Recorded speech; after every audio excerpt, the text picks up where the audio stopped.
Greetings, friends and fiends. We welcome you to another weekly Wizardly Review. This is where we take content from the DMs Guild and we review it. We break it down and then we see how it all fits together. We then evaluate it based on a few points: lore, difficulty and implementation, balance, intrigue, and player draw. Got it that time. And that's how we factor it into our 10-star scoring system. No personal opinions. None. We save that if we make note of it. Anyway, so without further ado, today we are reviewing Allies, Enemies, and Quests by Jeff C. Stevens. This work contains 4 mini adventures and 20 fully fleshed out NPCs that can be used as allies or enemies, as in the description, by a DM, and they come equipped with multiple quest lines and character hooks to make integration that much easier. These NPCs were written by some heavy hitters in the community and the DMs Guild, along with a few newer people, and which will bring us to our announcement. Eric, take it away. Alrighty. Thanks, James. So, friends and fiends, I had the pleasure of writing Drakir Dragonfist for this entry, and when Jeff asked us to do a review, naturally we were naturally we were excited, but I, as a political scientist, and my damn lawful neutral senses were just ablaze and tingling, being like, conflict of interest. So to ensure that there is no bias or conflict of interest in the review, my NPC in particular, like I said, there's 20 of them. James said there's 20 of them. My NPC is not going to be covered in this review, or will it be factored into the review process or the scoring whatsoever, okay? Furthermore, I'm going to be actually asking the majority of the questions today, and James has done almost all the heavy lifting on your own. So honestly, thank you so much for doing this for us. I will share my opinion on certain things where it's, where it adds value in terms of kind of the experience that I had, writing my own NPC for this, and kind of like what it was like behind the scenes, as you will. And kind of like gives you a little bit of light into the good old contracting side of things, and why certain things might be done the way that they're done. So honestly though, at the end of the day, I was extremely humbled to be like in the credits with such storied and skilled company that worked on this, seriously. And so that's going to get us heading straight into our review. Starting off, we're going to jump into our lore section. See you there. So, without further ado, welcome to lore. My first question to you, good Sir James, of the many I shall ask, is there character or creature or item lore present in the work? Yeah, absolutely. So, diving into this question is a potential rabbit hole. However, I will quickly explain any assessment process for this question and many of the following questions across all sections. I looked at one piece of work from each author, and I compared them across our objective criteria, and I ensured that it was a fair assessment from all contributors. So now to the meat and potatoes. Yeah. Now that I'm kind of done my you would have had to go. That's a lot, 20, and then the 4 adventures. Seriously, thank you. I much appreciate it. It was a treat to actually go through them. So now the meat and potatoes. Yep. The short answer is yes, 110%. There is a great amount of lore and character lore for each NPC and their stories. Great work, and hats off to all the wonderful writers. Eric, thoughts, feelings? Okay. To keep it brief, 110%, I agree with you. Each character, it does have its own background and motivational lore, along with a set of unique quests and items as well that are related to that character's story and their goals for the future. That's kind of how it was laid out to be. So, with that, I'll then ask you the next question there, James. Okay. Is there any locational lore in the work? Yes. So, once again, having drawn from various creations throughout this entire work, I'd say that there is a significant amount of locational lore per NPC. Not to a point of nauseam, but enough to give a flavorful and intriguing story and history to each character. Now, what I will do is I'll temper that statement with a note. So, not all of the characters have locational lore in the typical sense, such as so-and-so hails from Neverwinter, right? The typical stuff. No, it's sometimes a swamp with a story involved in that swamp, or a forest where a character was cursed, etc. This method really provides a flexible locational lore. So, to answer this question, good job on that. Great locational lore. Eric, any thoughts or anything like that? Well, again, gotta not have that bias or anything like that. I would just say exactly. Honestly, the 3 adventures, they have locational lore baked into them. Otherwise, the lore that is present is whatever the authors cooked up themselves for their NPC backstory. We were given pretty free reign on what to do there, and just a little bit of guidance as well. So, just from behind the screen kind of thing on that. So that's going to lead us to the next question again that I have for you. Is there an overall plot for these NPCs or the adventures? Okay. So, this is kind of where my answer is going to get sticky. In short, yes. And also no. There isn't an overall plot that combines or utilizes all of the NPCs and their subsequent companions, or really their lore therein. However, objectively, it is not necessary for these purposes. So how can I narrow this down for a fair assessment? Well, I ran this question on one NPC at a time to achieve this answer, which is a resounding yes. There is a great amount of lore per NPC. You know what? Yeah. Great. Well done on each of them. Eric? Okay. I'm just thinking. Nah, you know what? I'm going to remain impartial on this one. I have to. So, just going to move on. In which case, the next question that I have to ask you, are there, provided adventure hooks for the adventures or the NPCs in this work? See, I really love this lore section because we can really dive into what creates these wonderful characters. It's another one that teeters. So it's not necessarily adventure hooks in the general sense or the common sense. However, they are all given ways to be introduced as enemies or allies or just in general to your group. So once again, to summarize, yes, there are hooks and all are super plug and play. Great work. And just to quickly touch on my last question, no, there isn't an overall plot, but there are individual plots for each NPC. Just wanted to say that. Gotcha. Okay, yeah, no, precisely. I can comment on this from my experience writing, that we were given a straightforward template from Jeff that asked us to come up with 3 to 5 quests per NPC that would allow them to be tied into a party or to set them up to clash with a party, thus, making them allies and enemies. Ooh, puns abound, folks. So that's just a little behind the curtain for folks there at home. So moving onward. Yeah.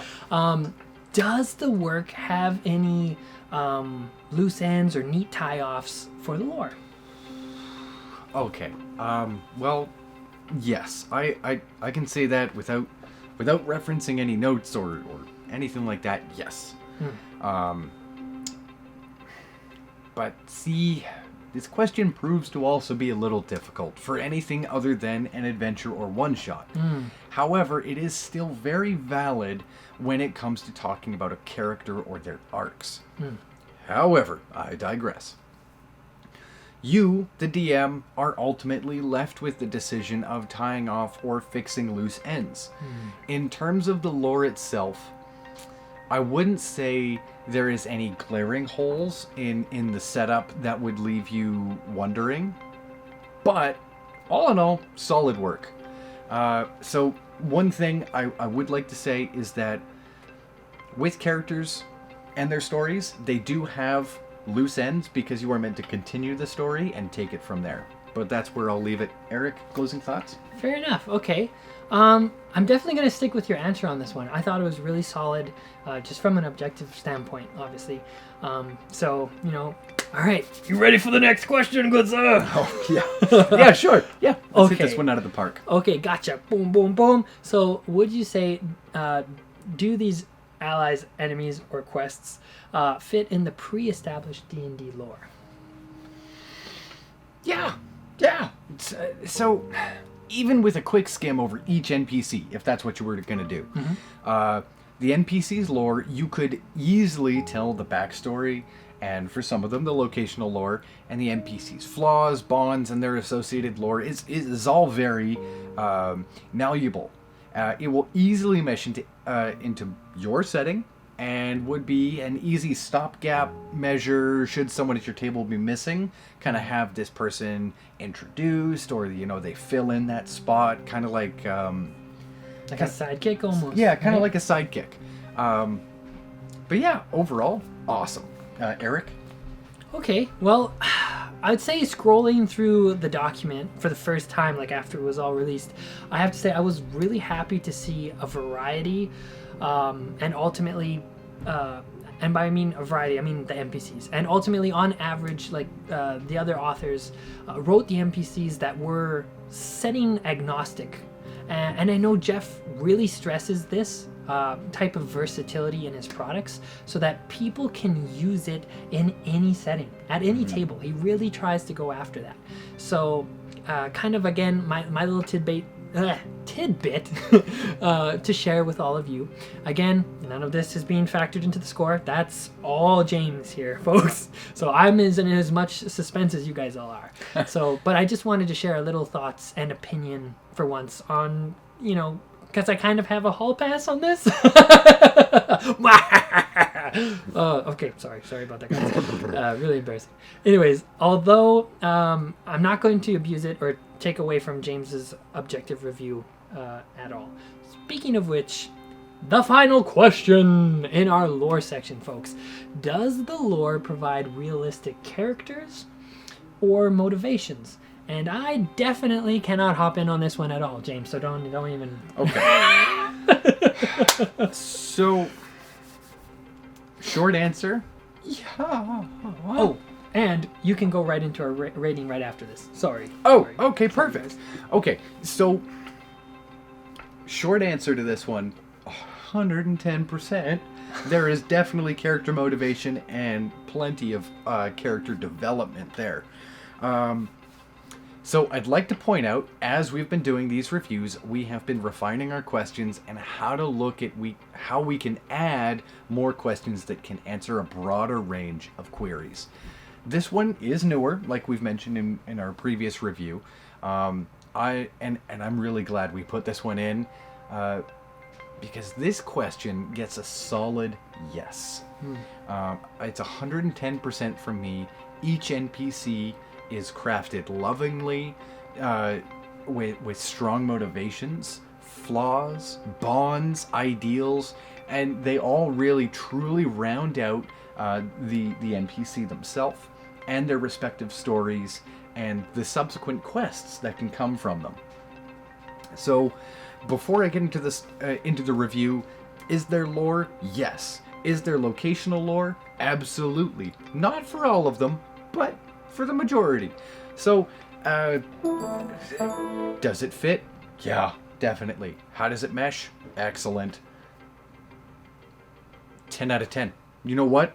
First time, I think, in a long time. 10 out of 10 for lore section. 100%. Everything here is amazingly done. Yeah, I think that was maybe since Ashley Warren or something like that. Like I said, I'm not going to hop in on this one. I can't. So, But yeah, that's the rating, folks. 10 out of 10 for lore. absolutely. And we'll see you in difficulty. See you there, folks. All right there, folks. Welcome to the difficulty section. We're going to get things started off James, how much study was required of the DM? You know what? Minimal. Honestly, you could pick a page randomly and it would provide you, or providing you landed on an NPC, you could simply grab them or reference that page and just keep going. So to reiterate, before I dive in a bit more, little to no study was needed, but might I say these NPCs and their stories all totally drew me in and captured my attention, making any form of study easy and fun. Now, it might be a personal opinion, but check it out for yourself. Eric, any thoughts? Okay, well, again, naturally to the order of this, I'm going to defer to your answer to this question, but I will say Work's formula, as it was intended, was to provide a tactical amount of information that would make it almost thoughtless for a DM to plug and play it. However, each DM goes about their business slightly differently, and they might not even use any of the hooks. Or the kind of the lore and the quests around these NPCs, and they might just use the stat blocks, and that's totally fine. But I like that Jeff's goal here was to provide that extra amount without going overboard for each NPC. And we were all limited to only 1,000 words max to make it easy for people to be able to implement. So, that sort of thing typically scores high with us objectively, but I'm not in charge of that department today. So, James, on to the next. How much studying or note-taking was required for players? Let me think about this. Okay, I got it. Okay, so on face value, none. But the way these NPCs feel is kind of like in Dragon Age Origins. Name drop. You encounter them naturally through your travels or your stories, and they mesh into the group well.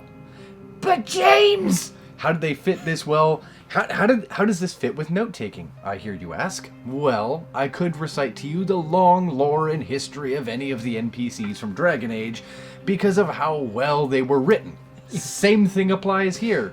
However, to be slightly more critical, to offset my praise here, essentially, they're so well written, you don't need to take notes. You have a high chance of just remembering them. Anyways, there are key notes I would take note of, especially if your group tends to tango with NPCs in a less pleasant manner. Don't make some enemies. Just saying. Eric. Fair. I didn't. Honestly, I didn't think about that, and I'm gonna stick with your thoughts on it, because I've got my opinion in there. So, just gonna move on to the next question. So, of the charts, tables, and guidelines provided, if there were any, would you say they were beneficial for DMs and players?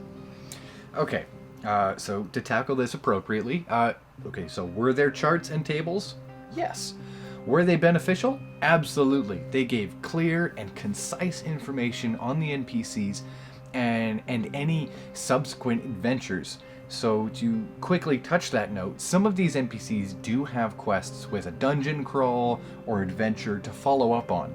Much like my previous pop culture reference to Dragon Age, you can investigate your NPC's past, which may lead you to a delve.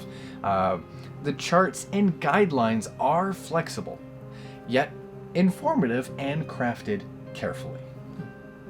So that's my thoughts on that one. Eric. Okay, I'm gonna use this opportunity to say 110%.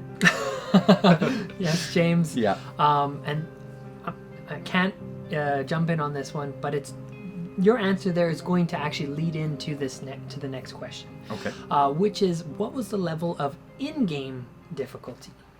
Okay, so a cool thing I'd like to bring up on this question is that the adventures, as mentioned in my last response, have the ability to be scaled to your parties. We have harped on this point in so many different things. Scaling is really important. It's something that typically isn't that difficult, but I digress. So, scaling, it really depends on when you're introducing these NPCs into your group or your group composition, or if you're pitting them against your group. So overall, awesome in-game difficulty. Eric?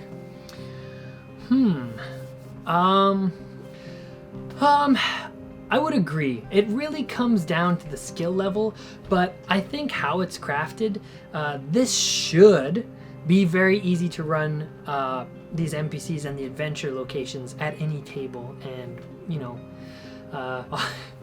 without getting, waving the banner. Alrighty, so on to the next one. How was integrating this into pre-existing campaigns or worlds, James? As I'm sure I've mentioned before, the experience of integration is very easy. Gonna foreshadow the question about our 4 pillars of storytelling and D&D as a whole, but the way the lore is structured and how the design of the NPCs works, integration is exceptionally easy. And honestly, it gets the plug and play medal from me. So, without further ado, Eric, any comments? Okay, just to keep it concise, I'm going to say 1,000,000%. Yes. It alludes to some of the previous questions we've answered, but mainly been James. But it was something that, this is something that is setting agnostic. It's supposed to be able to fit in at any table. And there's enough uniquely flavored NPCs to fit into different styles of play and settings, from a grim dark to Disney kids, honestly. Yeah. So, James, this is going to take us to the next question, which is who or what type of party is this geared towards? And, how hard is it to mesh into other group types? You know what? I'm happy to announce that for once, this is an easy question to answer. Everyone, this is designed to fit into any group. The NPCs are varying alignments, behaviors, and attitudes. They are written. The behaviors and attitudes they are written with allows total flexibility across all group types, and our beloved wargamers, murder hobos, map wanderers, and the like. Objectively, not all of the NPCs will work this way, but the variety and zest of the multitude of NPCs truly does allow the DM or player to pick and choose who might enter their group subsequently, or come after them. Wow. That's my thoughts. Solid, man. Honestly, I'm so glad I didn't need to put my head on this chopping block this week. Wargamers, please don't leave me alone. I'm just gonna leave it there, as I feel like honestly you've expressed all my thoughts on this one that I had as well. So next question: what was the payoff in game and out of game? I love and I hate this question, like the previous question. It may sometimes seem redundant or not applicable in an objective sense. However, the lens at which we must look through to maintain objectivity and critical nature does require us to evaluate the rewards for using the works and publications we review. So, wordiness aside, the payoff here is adding spice to your campaign or group. Additionally, some of these NPCs can provide adventures that secure loot, coin, and other amenities. So, there's a lot of in-game benefits, and of course, the out-of-game stuff is, as usual, the fun way to add a no-strings-attached NPC into your campaign or your world. They don't need to be weaved into your story or plot with quests. They can simply just be encountered. But the flexibility of these NPCs does allow for them to be woven carefully into your plot, should you so desire. Whew, that's me. Oh, wow, all right. Man, James, you really did go all out on this one. Thank you. All right, I appreciate the thoughts. So yeah, each character I would say has its own unique items and quest lines that are supposed to be kind of bringing lucrative items and more events into your player's laps. For mine example, I can say that he can train an interested party member in a martial arts technique. Or he can give you a tin of his very powerful magic tea, or you can loot multiple tins or other trinkets off of his corpse if things went that way. Or if your DM decided to run him as an enemy anyways. So again, kind of, none of my thoughts there on this one are included in the review or the rating in any way, but I just wanted to provide you guys kind of the best example that I have on this, and it just so happens to be my own, obviously. And anyways, we're going to be going on to the next question, behind the scenes discussion aside. So, James, for difficulty, finally, is the work able to be plugged and played? Hashtag new question. You know, I thank past James for giving this answer several times over. Yes, it definitely is plug and play. And I'll leave it there. Enough said. Okay, well, honestly, I feel that the audience kind of already knows my response by now. I've been biting my tongue. It's how it was intended, and I hope that's how it ends up being, like, at your table, you know, at the end of the day. So this is going to bring us, really James, to the wizardly rating for difficulty of implementation. James? Friends and fiends, ladies and gentlemen, everyone abound. This gets a 9 out of 10 for difficulty. So here's why. The manner at which you can implement the characters, it varies between each one because they all have their own quest. They all have their adventure hooks. And their own little kind of personality quirks, right? Exactly. So one of my favorite ones was kind of a loner, little bit of a nut job in a barn outside of the tavern. Right. I'll get to him later. Trust me. One of my favorites. Oh, absolutely, hands down. Someone I would just be like, there's someone in the barn and they're doing magical stuff? What's going on?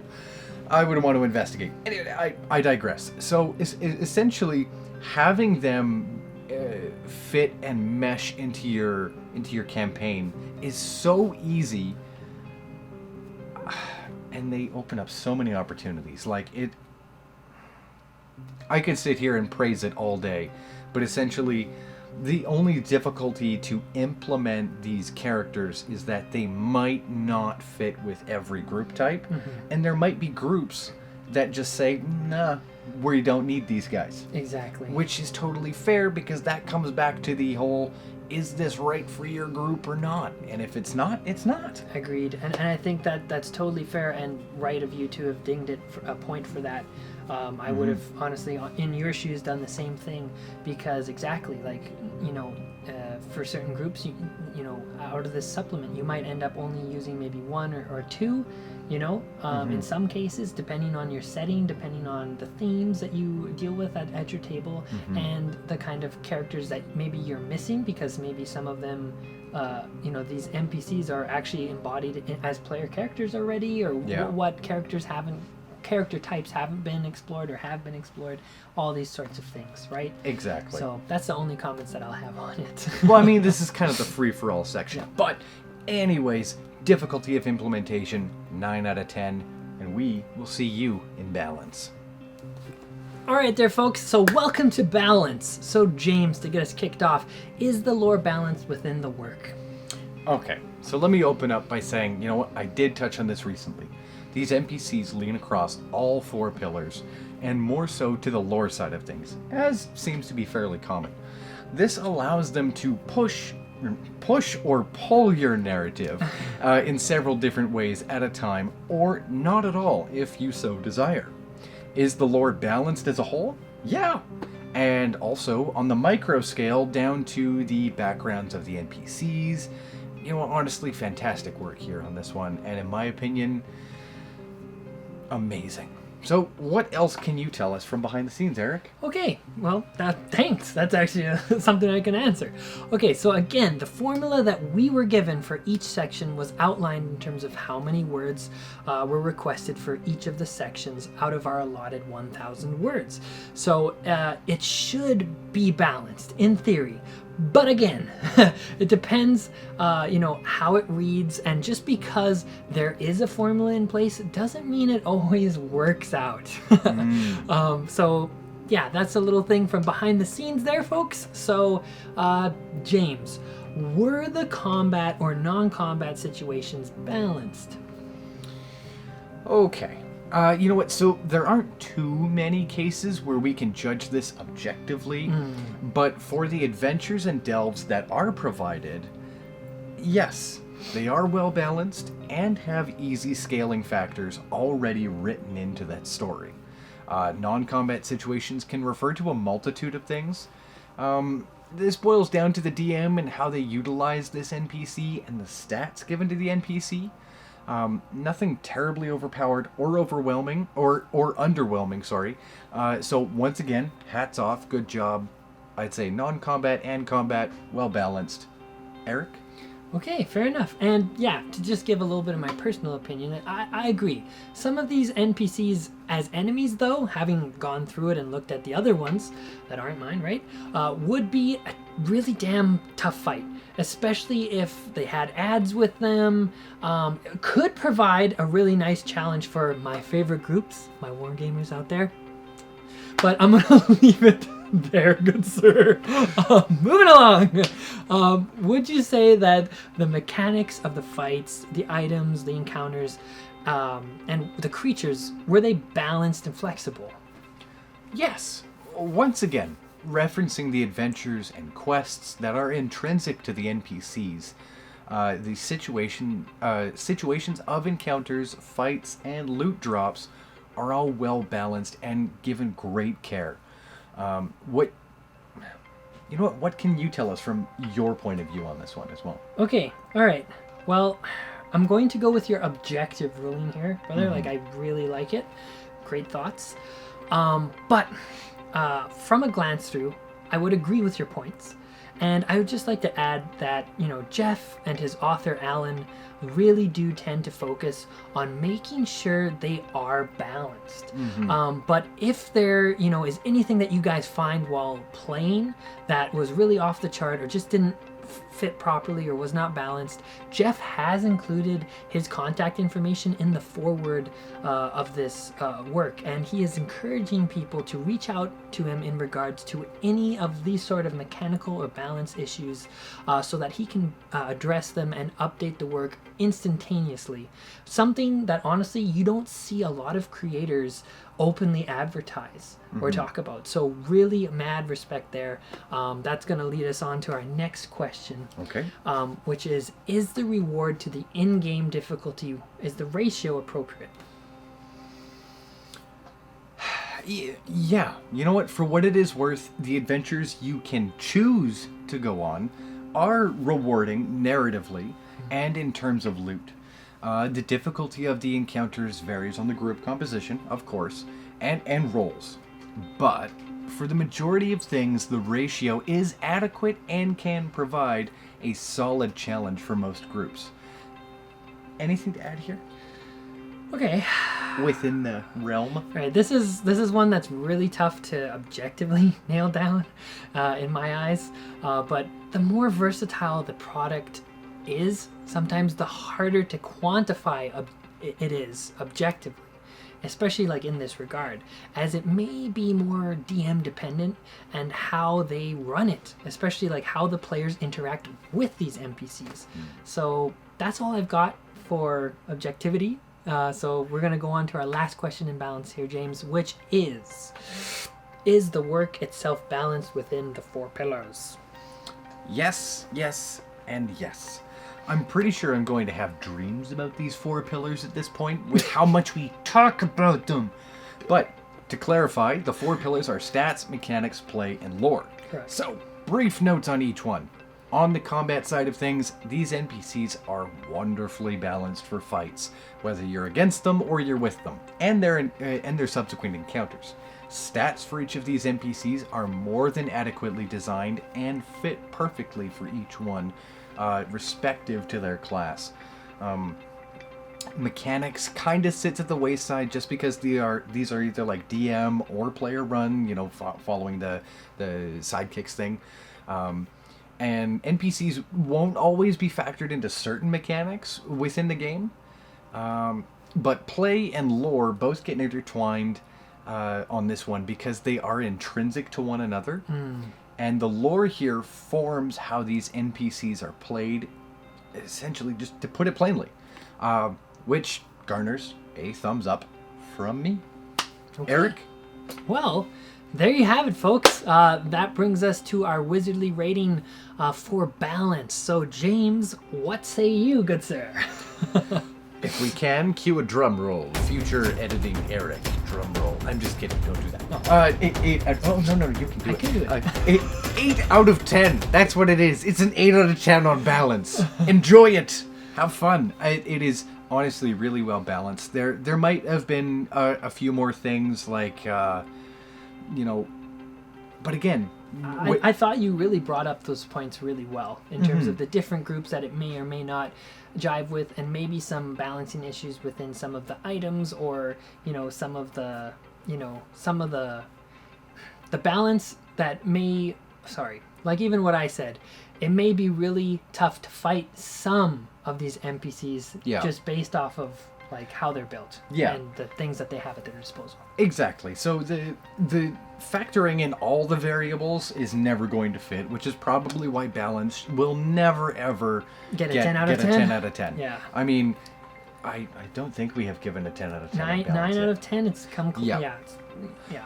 But essentially, the other thing with balance is there could have been a couple more things, but again, when you have something of such high caliber, all of the tiny flaws become the big ones. Exactly. Because when there's nothing else to pick on, you do notice those tiny little nitpricks. They do stand out. I have to say, you're right. And one of the things that could have been done is like little extra side notes of like fleshing out the character in a situation where there is, gambling, drugs, alcohol, things like that.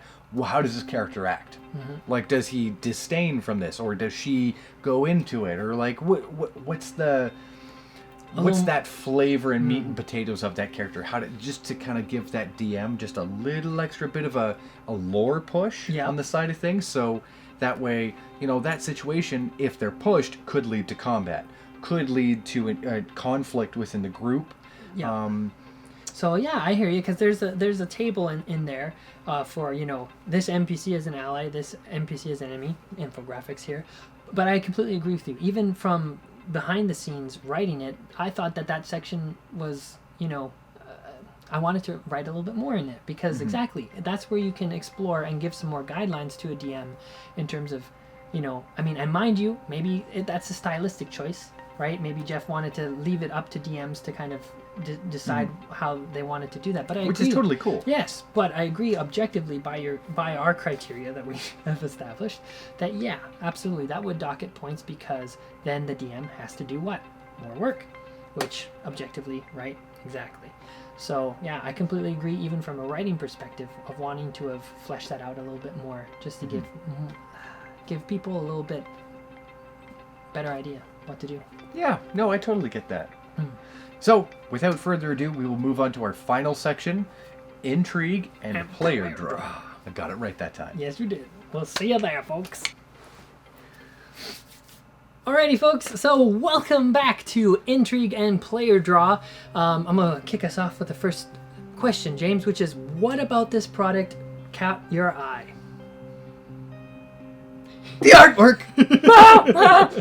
Once again, I can claim this line for myself. The artwork is well placed and gives an interesting flavor to each NPC. And if I'm not mistaken, they're all like fit for the descriptions. So the NPCs didn't heavily rely upon this art, but what it gave an awesome amount of detail. That, and the thing that definitely caught my attention, is knowing my best friend worked on a big collaborative effort. However, that last bit can't be factored into the rating, as we know.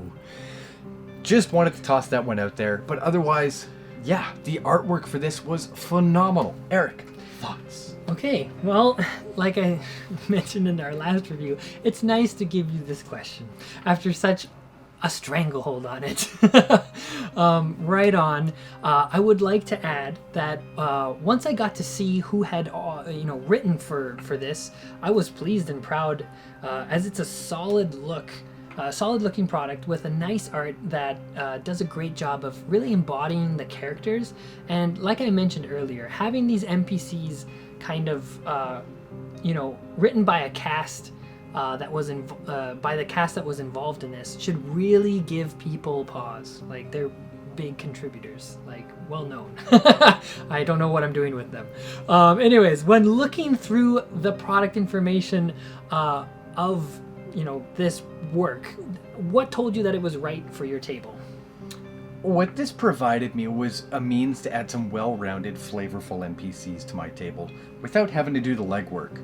It truly is a wonderful addition to my toolkit that, and I swear by the Pantheon, that I will figure out what that damn statue is for. I'm looking at you, Karma.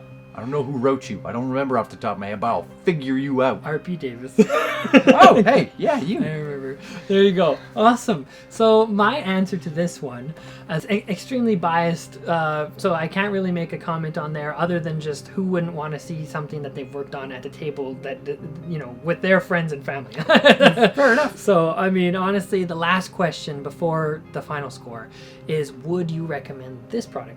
James. Needless to say, yes, yes, yes. Get it, grab it. Even if you don't employ these NPCs, you can still use their principal lore, stats, and mannerisms to flesh out or help you design your own NPCs going forward. These are all beautifully crafted and designed NPCs.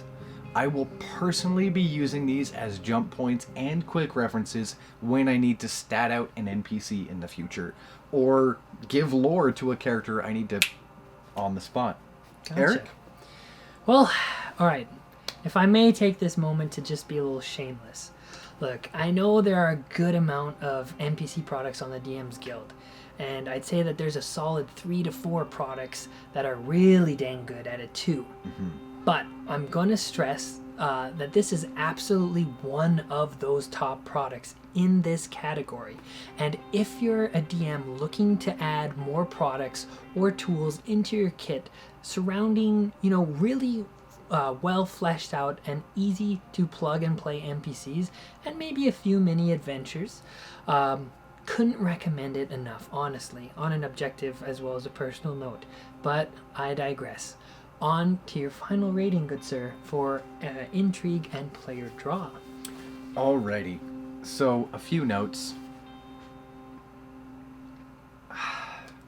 It was very hard to stay impartial and objective for this one because of how much I truly enjoyed the style of all of these characters and their arcs and the adventures that went with them.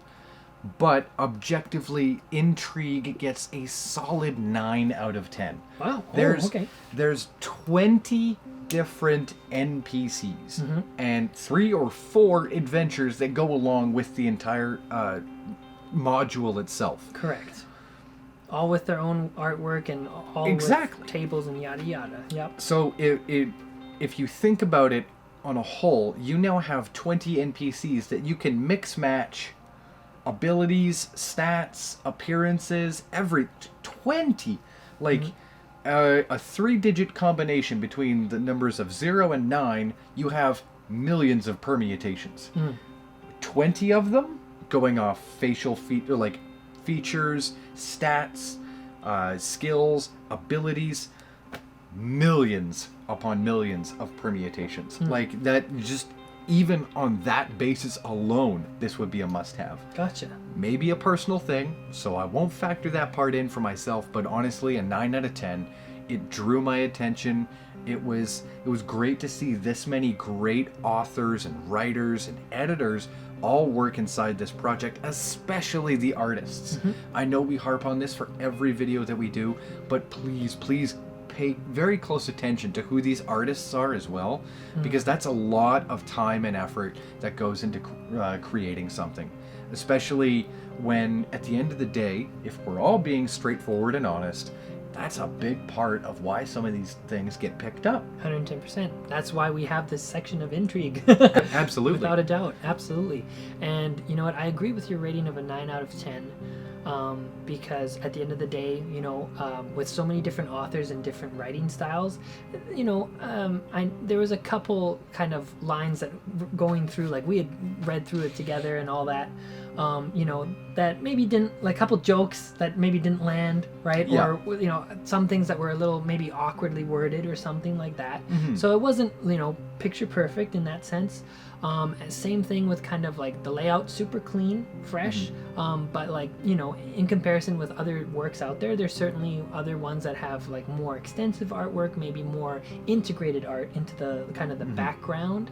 But this one is just pretty straightforward, and there's nothing wrong with that. It's, like I said, just a stylistic thing to note. And it does exactly what it needs to. Yep. And then, lastly, what we talked about and what I touched upon is that there, it is a pretty well developed area on the DMs Guild for content, and so you are kind of putting yourself into that niche a little bit and having to compete with those others that are out there, and for that kind of makes sense to me why all those kind of little things together, why you would ding it one point. Yeah. The other thing is that because intrigue does kind of cross over into balance a little bit with this one question of how does it mesh with other group types and things like that. Not everyone wants to have other NPCs in their group. Yeah, no, that's right. I agree with you, and especially in terms of sharing spotlight and things like that. Exactly. 110%. No, I hear what you're saying. Sometimes people have bad experiences with DM NPCs. Oh, yeah. 110%, without a doubt. Reddit, I think there's many threads on that. I'm sure Reddit's just like, DM NPCs. Yeah. Fair enough. Absolutely. There's been a few times where I've wanted to strangle a DM NPC. But at the end of the day, to cap this one off, a final wizardly rating of a 9 out of 10. Holy woo! So and that is just broken down objectively, mathematically. So it was our other sections. Exactly. Yep. So if you want, go back, do the math, divide it by 4. Yep. But overall, 9 out of 10. This is above and beyond, as you would say commonly, the Call of Duty of the DMs Guild. So, to be clear, a 5 is the average we would get from the DMs Guild or Wizards of the Coast. So, that being said, a 9 out of 10 is almost double that. So, it's truly amazing. Everyone who's worked on this, you included, my friend, have done an amazing job. Well, thank you. That was, like I said, and I mentioned before, the intent of this work was to just provide NPCs that go above and beyond the Call of Duty and just give that level of detail to whatever worlds you'd like them to be a part of. And you've already mentioned, when we were having lunch when our camera died in the lore section, folks, there, sorry. But you already remember some of the names of these creatures off the top of your head, and they've stuck with you. Karma, Esker for me. Yep. Obviously there's my own, but right? And I can't remember her name, but the gnome who rides the raccoon. Oh yes, that is on the front page. Very iconic. Definitely, I can't get that one out of my head. That is just something, Yeah, I agree. And so, sorry, go ahead with that one. No. And just to quickly touch on one final point before we get to explaining our social media and all that stuff. Yeah. It is a lot like Dragon Age or Mass Effect, in the sense that the characters, once you read through them, it doesn't matter which ones that you're like, oh, I like having this one with me and this one and this one. You know all of them. Like Dragon Age Origins, you got Oghren, Wynn, Alistair, Zevran, Sten, Shale, and Morrigan, Liliana. Yep. And potentially Zevran. Did I say? Did we say it? I think I said Zevran. Might have. Anyways, and then potentially Loghain. Yes, that's right. That's it. We still remember them to this day. Exactly. And I only used 3. Ever. Tank, healer, damage. Yep. Bada bing, bada boom. Anyways, so with that, tell them where they can contact us. 110%. All right, so link to allies, enemies, and quests in the description below, as well as our affiliate link as you're browsing and maybe building your shopping list for DM's Guild content. Every little bit helps us out to continue to grow and get stronger, and to also help give back to the community in regards to doing reviews like this. Exactly. And All of our social medias are down there, and then of course our Patreon, where you guys can really make a real impact on this channel and continuing to upgrade our content, the quality of it. Like, I hope already in the subsequent couple of videos that we've shot, you should be able to kind of notice a difference now. And yeah, so that's everything that I got. It's all down there waiting for you guys to check it out, and we will be so happy to have you, and leave anything in the comments below. We'd love to hear from you and engage with you. James? That brings me to our final statement of, if you really like this video, please give us a like, ring that bell, and click the all for subscribe, because sometimes you click it and it just doesn't let you get the notifications on time. We want everyone to stay up to date. So, without further ado though, we will see you through the rift.